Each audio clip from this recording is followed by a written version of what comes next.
అలా అండి.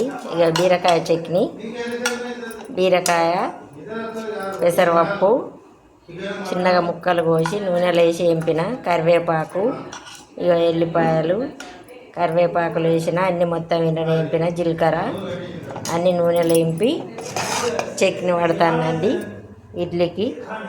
చూడండి చాలా బాగుంటుంది ఇట్లా చేసుకుంటే. ఎప్పటికి పల్లీలు పుట్నాలు ఇదే చట్నీ పిల్లలకు. ఇప్పుడు ఇది వెరైటీగా చేస్తాను. మా పిల్లలు చట్నీ అయితే బాగా తింటారు, టేస్ట్ ఉంటుంది. ఎప్పుడన్నా మీరు కూడా ట్రై చేయండి బీరకాయ చట్నీ. ఇప్పుడు మిక్సీ పడతా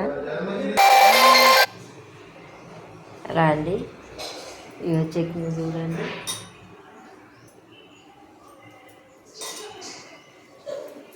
బీరకాయ చట్నీ ఇడ్లీతోటి అయినా దోశతోటి అయినా ఏమిటితోటి అయినా తినచ్చు. మళ్ళీ తాలింపు పెట్టడం అవసరం లేదండి.